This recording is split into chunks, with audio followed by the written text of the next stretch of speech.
ছাত্ৰ ছাত্ৰীসকল 6 নম্বৰটো আমি যাম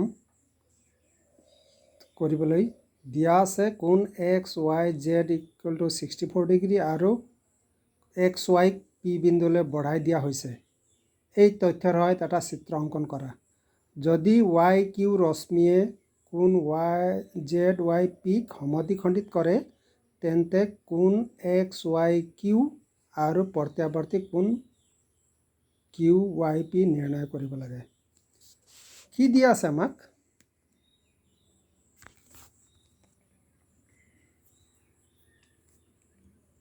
XYZ = 64 ডিগ্ৰী দিয়া আছিল আৰু XY P বিন্দুলৈ বঢ়াই দিয়া হৈছে। এই তথ্যৰ সহায়ত এটা চিত্ৰ অংকন কৰা। যদি YQ ৰশ্মিয়ে কোণ ZYP সমদ্বিখণ্ডিত কৰে তেন্তে কোণ XYQ আৰু প্ৰত্যাৱৰ্তী কোণ QYP নিৰ্ণয় কৰিব লাগে।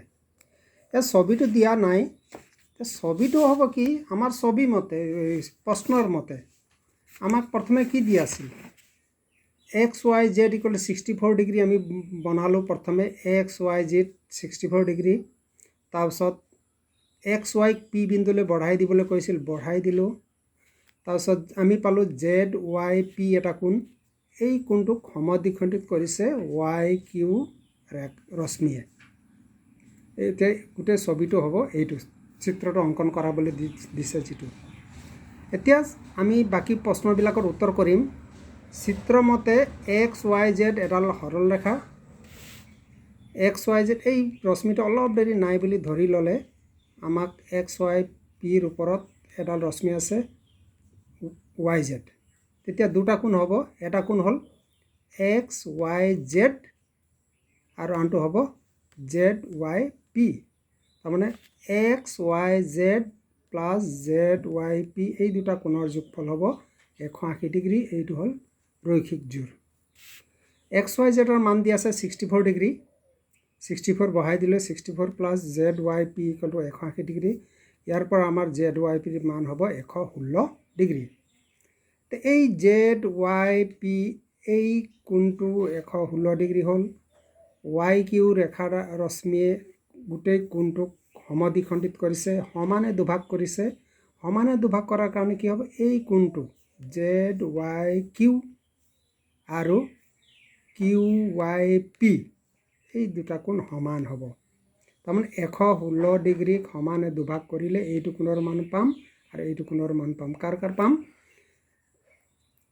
ZYQ সমান QYP এই দুইটা কোণ সমান হ'ব আৰু দুইটাৰে মান হ'ব সমানে দুভাগ কৰিলে 58 ডিগ্ৰী। এতিয়া প্ৰত্যাৱৰ্তী কোণটো হৈছে এটা কোণ এফালৰ পৰা হিচাপ কৰিলে যিমান ডিগ্ৰী হ'ব তাৰ বিপৰীত ফালত থকা কোণটোক প্ৰত্যাৱৰ্তী বুলি কোৱা হয়। প্ৰত্যাৱৰ্তী কোণ আমি কেনেকৈ উলিয়াব লাগিব? 360 ডিগ্ৰীৰ পৰা সেই কোণটো বিয়োগ কৰিলে QYPৰ প্ৰত্যাৱৰ্তী উলিয়াব দিছে। সেইকাৰণে প্ৰত্যাৱৰ্তী QYP = 360 ডিগ্ৰী বিয়োগ কোণ QYP। 360 ডিগ্ৰী বিয়োগ QYPটো ইতিমধ্যে আমি পাইছোঁ 58 ডিগ্ৰী বুলি। ইয়াত কাৰণে বিয়োগ কৰোঁতে 302 ডিগ্ৰী হ'ল। এইটো আমাৰ এটা উত্তৰ। আৰু ZYQ উলিয়াব দিছিল, এইটো ওপৰতে আমি ইতিমধ্যে পাইছোঁ। এইটো ZYQ = কৰি 58 ডিগ্ৰী। এই দুটাই হ'ব আমাৰ উত্তৰ। তোমালোকে নোট কৰি ল'বা গোটেইখিনি।